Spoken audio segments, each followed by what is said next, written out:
talked about the fact that we seemingly hear this same rhetoric from Israel almost in a cycle. Every 2 or 3 years that they have reached the point where they must act regarding Iran, that they're on the verge of military action to strike the nuclear reactors in Iran.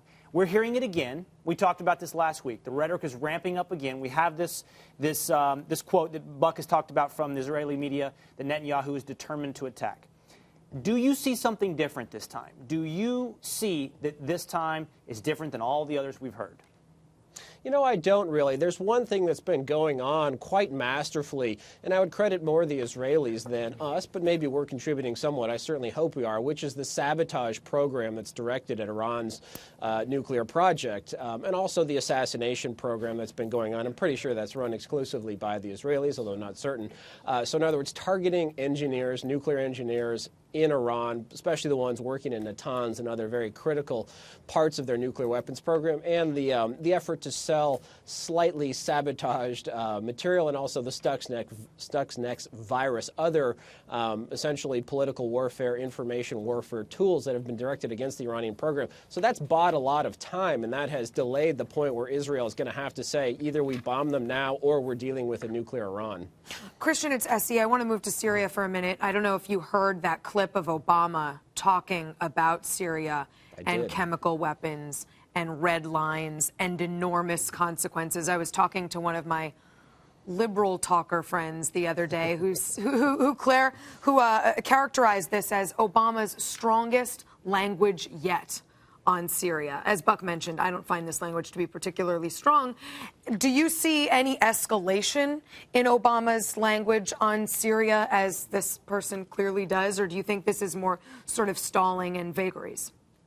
Yeah, it struck me, frankly, as a little bit weird and more preening than anything. You know, it's very odd he's skipping a step. We have people who want to fight for themselves and want to fight Assad. All we need to do is arm them or get out of the way of other people who are willing to arm them and just give a wink and a nod to that happening. So he's jumped from basically doing nothing and letting events run their course to now saying that we're going to commit U.S. force, possibly U.S. boots on the ground fighting a war in Syria. Of course, you know, without consulting the U.S. Congress on this. That's a great point. It's more just all across the board. And also, you know, bombing Syria, if we have to do it to prevent chemical weapons from reaching terrorists, then I'm fine with that. But that's still not a real strategy. It's not a strategy for how we're going to guide this country away from Islamists and towards more friendly forces. So, Christian, Amy here. Thanks again for joining us. I went back and looked at Obama's speech on Libya last March in 2011 to see if I could discern an Obama doctrine that might apply to Syria. And back then, he said that we were going to take action, military action in Libya, because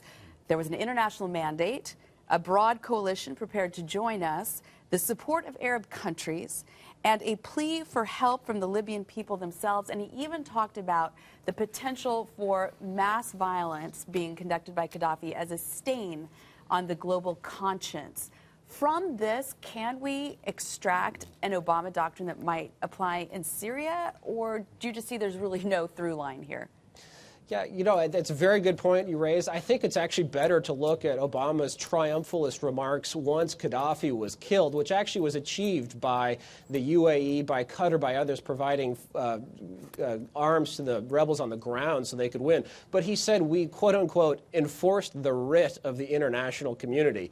So what the Obama doctrine really is about is finding a role for the UN, finding a role for world government, not caring about the U.S. Congress and our Constitution, but about some fuzzy international community that may or may not exist. So it's more about sort of liberal orthodox doctrine than it is about advancing U.S. interests, which he thinks is bad. I mean, he cited times in our past where we've done that in Iran and elsewhere, and he's apologized for that. So let's take a couple things that Christian's now talked about, and I want to put it to both of you guys, Buck and Ben.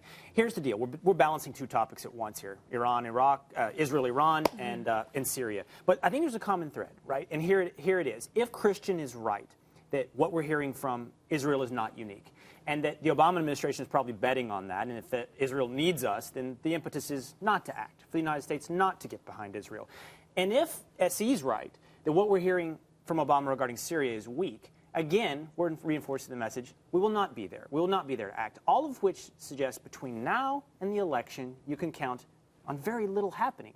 Well, I think that one of the things that we really find when we look at the situation is that we don't have any friends in Syria. I mean, I don't feel like we do. We don't have confidence about the elements on the ground that we would find the most friendly, and I think that makes it very uncertain. And so really the only certain thing that Obama cares about is WMDs. That's the one thing that we care about. And the one doctrine that I think he's really adopted has been, you can really do whatever you want in your country. You can even maybe do whatever you want with your neighbors, but as soon as the talk comes around to chemical weapons, biological weapons, then there's going to be consequences. But he's never been clear about what those consequences are going to be. I just feel like this is, what you're seeing is the possibility that the administration's policy, which has been a non-policy, as we've been saying for weeks, could be a real problem here because, again, yes, they'd prefer inaction on both of these, but we've at least seen now that the Obama administration is in the case of Syria, could be forced to be involved. Now, I personally don't think that Assad is going to deploy chemical weapons against his own people. I think that would only happen, and he wants the international community to think that would only happen if there were some kind of an outside